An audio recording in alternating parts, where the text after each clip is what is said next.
Unicorns have done it, and that was a hard-fought victory. Unicorns of Love have obliterated Gambit.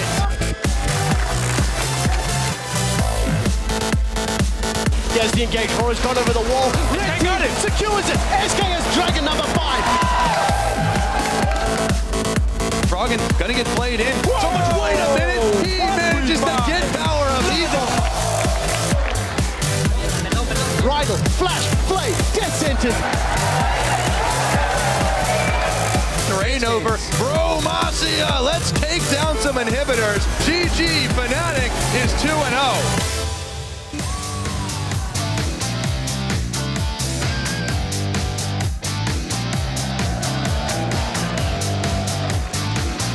Welcome, ladies and gentlemen, to the second week of the European League Championship Series, coming to you live from our new home here in Berlin, Germany. My name is Trevor Quickshot Henry. Alongside me is none other than Martin Deficio Linger, as we ready ourselves for the 5 LCS matches on the slate today. Yeah, and last week we saw SK Gaming, Giants Gaming, and of course Fnatic kick off the split here with 2-0 and looking very, very strong. So the pressure is on the rest of the league now here to catch up and make sure none of these teams get further ahead. Well, let's take a look at the standings and where all of the teams find themselves after only 1 week of games. As you mentioned already, Deficio, Fnatic, Giants Gaming, and SK, they are at the top of the table, both of them with that 2-win start. Gambit, HTK, and MYM, however, are still looking for their first win, and Knowledge Bomb, they're going to get one today. You are a very smart man, Trevor. Elements and Rocket, one-on-one, mixed performance week 1. Can't really be too happy about it, especially the way Elements lost to Fnatic. Very big difference in coordination and aggression, of course, here. So they really want to step it up this week. Yeah, they do. I want to talk a little bit more about Fnatic, as well as SK and Giants. Yesterday on Primetime League, Shox asked a brilliant question. Who are the pretenders and who are the contenders for the top of the table? You have to think that Giants are flirting with the pretender role a little bit. Fnatic, on the other hand, led by Yellowstar, who was the week 1 MVP. Just phenomenal performance and great games from the team and from Yellowstar. Yeah, Yellowstar is just so important. Again, he's the guy who's starting every single fight on this Annie support here. He's the shot call, he's the captain, he's the guy who picked the team. Everything is built around Yellowstar at the moment. So I actually hope to see somebody try and maybe target him a little bit, ban away that Annie here, see if he can play something else, or if he has the same impact on the likes of maybe a Janna. Maybe we'll see him on something like a Leona if Annie's taken away. Could be. On the other side of the spectrum, you're going to look at the bottom of the table teams, Gambit, Meet Your Wakers, and HTK. They all started 0-2. There was a lot of expectation and hype for some of the guys. The one thing I want to highlight is not necessarily their performances, but how important it is for them to pick up wins this week. Because a team that goes 0-2 or 0-4 in an 18-game split is going to be so much more difficult to make playoffs. Yeah, especially again, top 6 gets into the playoff here, and if you end up as number 10 in the standings, you are down in the Challenger Series. You're not going to play relegation here. So for these teams, if you do end up being 0-4, there's so much pressure on you here. Again, you're going to start thinking about replacements and everything. Like it's a terrible situation. I was 0-9 on Copenhagen Wolves. It's never fun. So they really need to start picking up some wins. Yeah, if that were this season, that would be 50% of your games played. We'd be gone already. Next to impossible. Right, so talked about the table. We talked about the teams. Something else that stood out in my mind was the champion diversity. From week 1, we did see 40 unique champions played. 9 of them were available last year, but they weren't actually seen. The likes of Cassiopeia, Olaf, Hecarim, etc. You've also got Annie, Janna. A big one for me, the Siva and the Cassiopeia. You know, Cassio coming back. Last time she was in the meta was sort of Season 2. Yeah. And Sion with the rework, obviously, in the hands of Oda One Man. And also, like Cassiopeia here, getting a few changes to her kit as well. So there's been a lot of changes to the champions. The map, of course, is different. Dragon's no longer given the global goal. Open up for a few other champions. Right now, we see a lot of focus on like hard engage and these mid-game power spikes from certain comps. And we have a lot of different champions as well. So I quite like the current meta because you can play from Teemo to Sion in this top lane. No Teemo yet. We did see the new champions as well. Azir, Nar, Kalista, they did show. The important one for Europe, no Rek'Sai.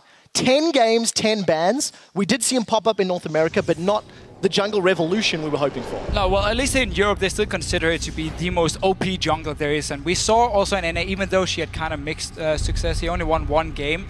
She's so strong. Her damage is great, mobility, you have a global ulti. You have so many things you add to your team as just one pick, and that's why she's so good. Yeah, and the other side, Nar plus Jarvan, the Narvan combo. 5-0 between North America and Europe. And there's a great example of how the Cataclysm acting as terrain is just so impactful for Nas Ultimate. Yeah, and again, also, you're strong early game, both damage, you're strong mid game, you're strong late game, you have a fantastic front line, engage, everything you need.